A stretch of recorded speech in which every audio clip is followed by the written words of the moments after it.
What's going on, guys? In this video I am checking out Overwatch. This is the newest team-based shooter from Blizzard Entertainment, who are behind some of the biggest franchises in gaming such as Warcraft, StarCraft, and Diablo, to name a few. So there's a lot of hype behind this game. Does it deliver? A lot of people are comparing this game to Team Fortress 2, which I think is a pretty fair comparison. It's a team-based shooter where it's 6 on 6, and you basically choose a character that's a certain class, such as attacker, builder, tank, healer, support. And you got to kind of balance your team to complete the objectives at hand. There's 21 different heroes that all feel very different and actually have their own personalities and are all pretty useful, actually. There's none that I have found that are completely useless. There's definitely some that are better than others, and some I gravitate more towards with my playstyle. But I've definitely had fun playing as everyone. And that's a huge factor for this game because it is a multiplayer-only game. There's no campaign, so it really hinges on the replayability of these matches. And unfortunately, there's not even that many maps in the game. There's less than 10, I'm not sure the exact number. Now, Blizzard has said that future maps and heroes will be added to the game for free. So that's definitely something a lot of people like to hear, and it will help with the longevity of this game. Hopefully it comes soon enough that the player base for the game sticks around and doesn't kind of move on to something else.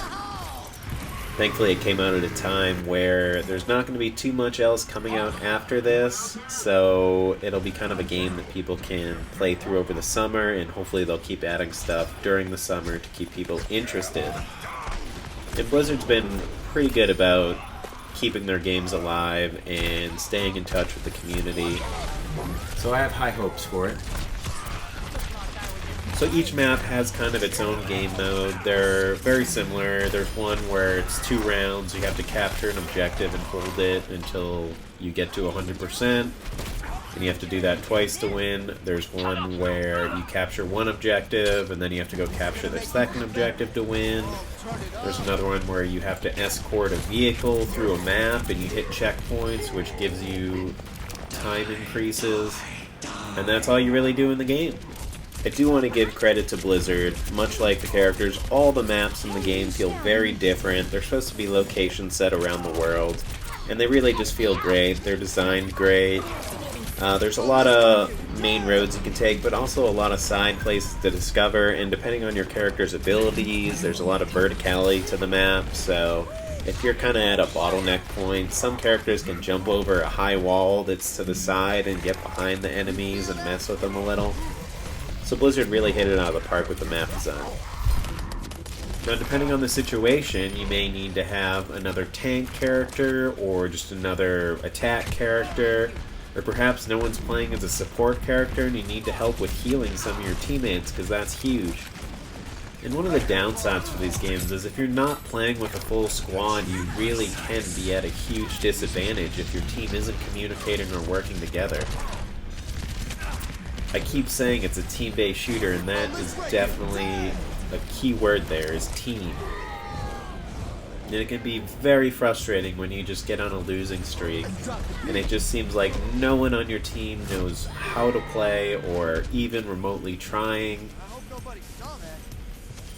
So that's something to keep in mind if you don't have a group to play with online. Now, it still is a lot of fun, and when you do get on the winning team, or even close matches where the score is 99 to 99, I've had that happen before, and it's in overtime, and whichever team is the last team standing in the hill wins, it can be pretty intense, and it's a lot of fun. Now, all the different heroes have different abilities. Usually it's about 3 per hero. They're mapped to your L1 button, your R1 button, and your special ability, which is your triangle, which charges up as you play the match. Some of them just focus on kills, others focus on giving huge buffs to your team to help them out. Some characters are definitely harder to get grips with. It's harder to master them, and you will struggle as playing with them, but then you kind of start to get a feel for how they're supposed to play and see how other people use them. And you kind of test it out, and you learn, and you start to master the heroes, which is where the replayability to this game will come in, is learning these characters and learning how to play them, and then using them to the best of your ability and helping your team out that way. So the game seems like it's easy to get into, but there is a lot of depth here for people that are looking to invest a serious amount of time into this shooter. So is it worth buying right now? It's hard to say really. If this looks like it's your kind of game and you just love playing straight multiplayer, then yeah, probably. This is definitely a fun game. But I'm not sure if you need to buy it right now. I think it may be better just to wait a few months, 2, 3, see what they're adding to the game and how the community's evolving. The problem with multiplayer games is that if the community dies out, then it just becomes kind of like a waste a little bit. And I don't think that's going to happen with this game, just because Blizzard's behind it and they have a huge following. But it's definitely something that you could jump into in 2 months from now and be perfectly fine. Some people will obviously be better. They will be right now if you buy it, so I don't think there's any harm in just waiting to see kind of what the plan is with this game and what's going to happen with it. It's definitely a lot of fun. I think there was an opportunity for a good single-player campaign with all these characters because they are all interesting and definitely have a backstory. They've been releasing these short little movies, these animated movies that kind of give the backstory to some of these characters online leading up to this game, which are pretty interesting. And I would have loved to have been able to play out some of that, or have a little short campaign that's kind of teaches you the mechanics and is kind of a backstory to where the world is right now in this game, just to give yourself into it and kind of put your heart in it a little more. But what do you guys think? Are you guys a fan of Overwatch? Have you already bought it? Did you play the beta and not like it? Let me know in the comments below. If you enjoyed the video, please hit the like button and subscribe. I'll be posting up a lot of videos on new games, some old games, live streaming them as well. So thanks for watching. I hope to see you guys on the next one.